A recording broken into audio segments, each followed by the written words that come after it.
In this video we're going to take the classic minor pentatonic box, which some people wrongly think is just for beginners, and look at 5 simple ways you can use it to really level up your soloing.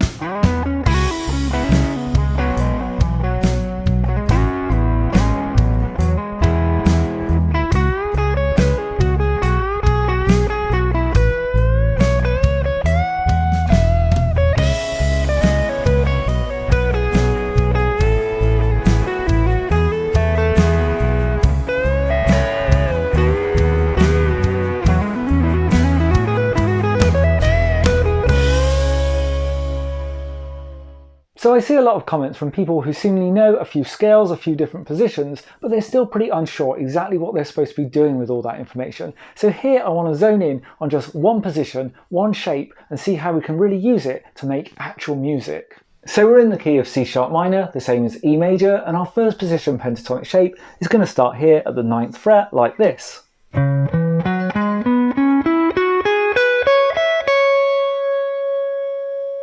Now let's get into our first technique, double stops.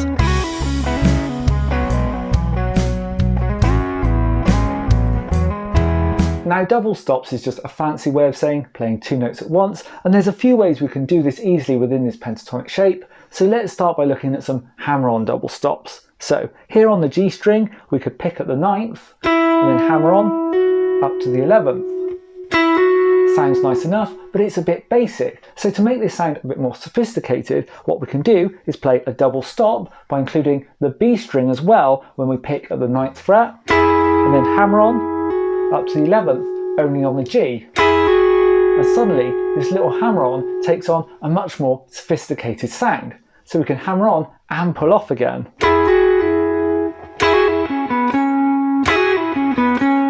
Play little licks like that with it. And also what we can do now is use this same technique coming down all these 3 strings which have got a 2 fret gap within our pattern. So G and B together, hammer on 9 to 11 and off again, and then D and G together, exactly the same, and A and D together. So in that little solo at the beginning you saw me open up with a riff something like this, making use of all those hammer-on double stops. Then let's look at some sliding double stops. So we're here at the 9th fret on the D and G strings, playing these 2 notes together with a little bar on our first finger, and then slide up 2 frets to the 11th and then back down again. A really nice bright sound. Now we can move this whole thing down a string to the A and D strings together and do exactly the same, combining those 2 strings with those 2 strings, a really nice sound which I love to use a lot.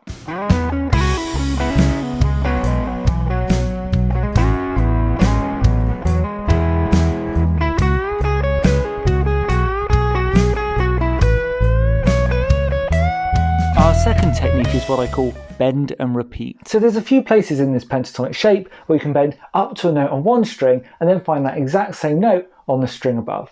For example, here at the 11th fret on the G string, we can bend up a full step from F sharp up to G sharp. But then we also find a G sharp here at the 9th fret on the B string. So we've got the same note bent here and unbent here. Now this creates a really cool sound and it's really useful for certain styles, particularly that whole Chuck Berry thing. Now that same thing happens here at the 12th fret of the B string, where we can bend up a full step again to a C sharp, but then find another C sharp here, 9th fret on the high E.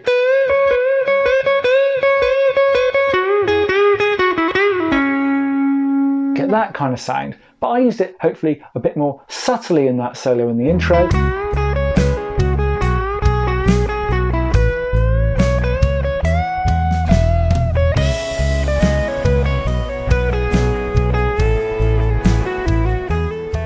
On to number 3, and let's look at a couple of extra sweet notes that fall within our box but transform this pentatonic into the full minor scale.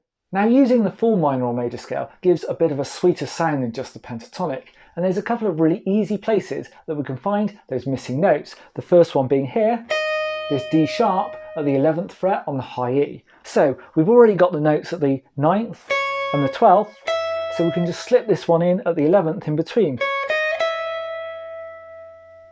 One way I really like to use this note is as a little half step bend, so bending up from the 11th, half a step to the note you'd find at the 12th.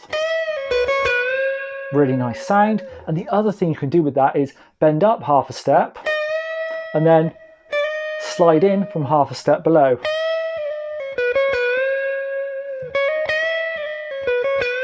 And you saw me doing that in the intro as well. The other missing note from our full C sharp minor / E major scale is of course an A, which we can find here, 10th fret on the B string. Now once again, using a little half step bend is a really great way to bring this note in. So starting from the G sharp at the 9th fret here, little half step bend up gets you to that A. Now one thing I really like to do is bend up to it and then flick off of it like that. Really cool kind of sound.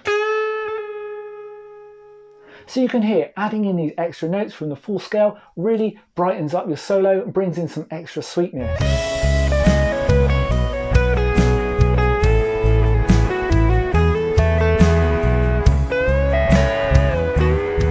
Technique number 4 is string on string bends. For string on string bends, we're going to play 2 strings at once and then bend up on the lowest of those 2 strings. You know, we all know that sound, particularly from country music, but it works for loads of other styles too. So there's a couple of places within this classic pentatonic box that this is always going to work, starting here on the top 2 strings at the 12th fret, so we can play them together, and then bend up the note on the B string a full step. And of course, bend down again as well. Now, you don't actually have to play them both at the same time. Another common thing to do is bend up the B string note, and then the E string note once that bends in place. That kind of sound.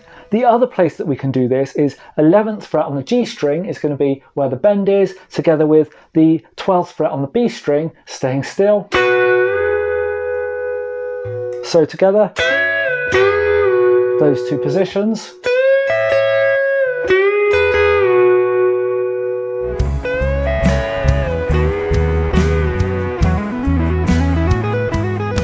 For number 5, let's look at how we can play faster runs with repeating patterns. Now there's probably a million different ways we could use repeating patterns with the pentatonic, but the one I want to show you here uses groups of 6, which makes it rhythmically a bit more interesting than the usual groups of 4, makes it sound a bit more complex than it really is.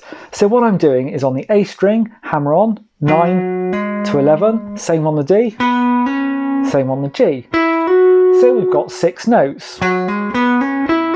And that's the rhythm there, 1, 2, 3, 4, 5, 6.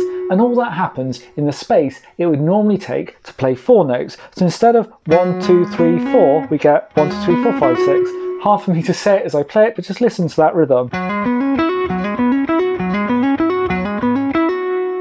Then what I can do is move this whole pattern all up a string. So now it will be on the D string to the G string, and then the B string, of course we're going to go up to 12 this time with our hammer on.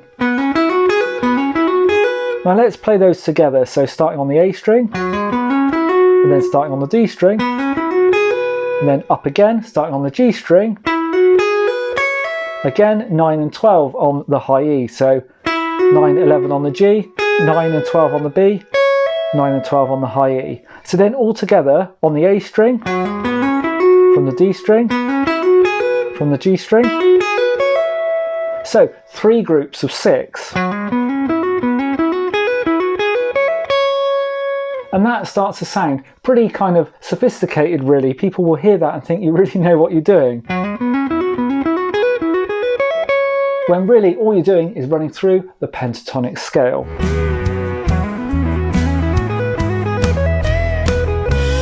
So now let's hear the full solo again, combining all 5 techniques.